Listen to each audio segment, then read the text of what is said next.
السلام عليكم ورحمة الله وبركاته. عاملين ايه؟ يا رب كده تكونوا بخير ان شاء الله.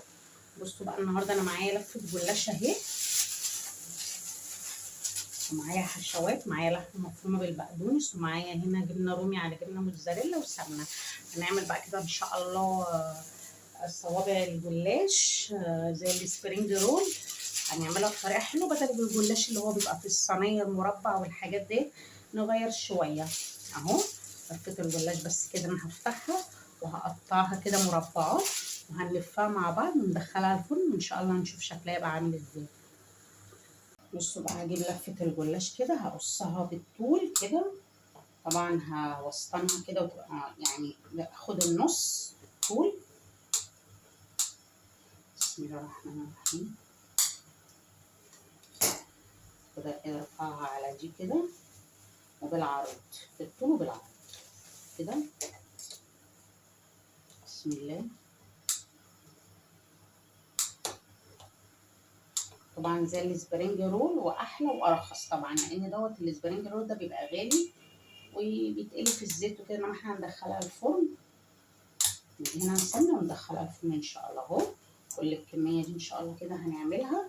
خدها بقى كده على جنب. بصوا هجيب الصاج كده بتاعي، طبعا هدهن طبعا اهم حاجه الصاج السمنه علشان ايه ما يلزقش.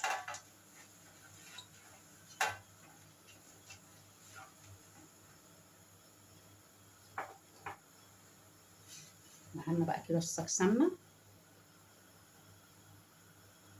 طبعا انا هلف الورق ده كله، نجيبه بقى كده. بسم الله الرحمن الرحيم. اخد ورقتين ورقتين حتى لو مقطع عادي جدا، هو بيتلف والسمنه بتخليه يمسك في قلب بعض. هنا اوريك طبعا كده اول طريقه بعمله ازاي. حتى ممكن لو الورقه طرفها مقطوع اطلع اللي طرفها مقطوع فوق، لان طبعا انا بقفله. اخد بقى السمنه كده. بسم الله الرحمن الرحيم. ندهنه السمنه طبعا علشان الاطراف تقفل، اهم حاجه. ناخد بقى الحشو كده، نحط الحشو كده اهو. حلو جدا وسهل عن اللي هو اللي بيتعمل مربعات في الصينيه. ده احسن بكتير، بيخلص بسرعه وما بياخدش وقت. احنا واقفين كده نلف اهو عادي جدا زي ما بنلف الورق عنب على طبق. بسم الله اهو. حتى لو هو برضو الحل هو هيقفل، السمنه بتخليه يقفل. خد ورقه تانيه. بسم الله.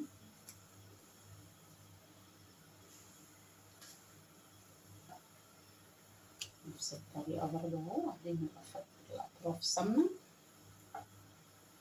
نجيب الحشو التاني، اللحمه المفرومه اهو. بصوا بالبقدونس بتبقى حلوه جدا لما بيتحط عليها طبعا بقدونس. طبعا بأي بقى حشو عندك، جبن، جبنه بيضه، اي حاجه بقى انت حباها تحشي بيها.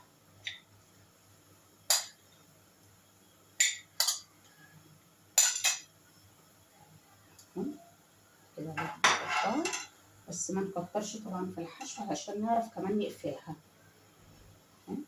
بسم الله.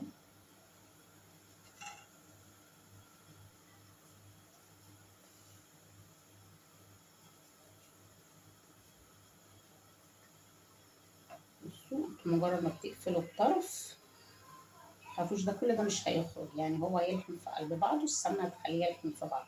انتوا مجرد ما بتلفوه الطرف بيتقفل. يلا نكمل بقى كل الكميه دي وارجع لكم بقى ان شاء الله. شوفوا هو داخل الفرن كده بكل سهوله. ندهنه بقى ايه شويه سمنه كده. طبعا انا مش عامله كميه كبيره قوي، هي حلوه الكميه دي كده علينا اهو.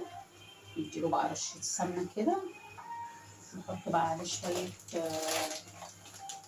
حبه البركه. حابين تحطوا زبيب بقى، ايوه زبيب ايه، حابين تحطوا اللهم صل على النبي سمسم، اي حاجه بقى انتوا حابينها. نحط بس حبه البركه كده بحيث ان هي لايقه معاه شويه. ممكن السمسم، ممكن جبنه موتزاريلا من فوق، اي حاجه بقى انتوا حابينها. بصوا انا هاخده كده الصاج ده اهو، ادخله بقى ايه، ادخله الفرن. ايه رأيكم بقى صوابع السبرينج رول؟ عملناها بالجلاش طبعا ارخص واحلى. وبصوا عامله ازاي، بصوا بصوا الحشو من جوه بالجبنه، بصوا عامله ازاي. ايه رايكم؟ اعملوها بقى كده وجربوها، ويا رب ان شاء الله كده الوصفه تعجبكم. اشوفكم بقى في فيديو جديد. باي باي.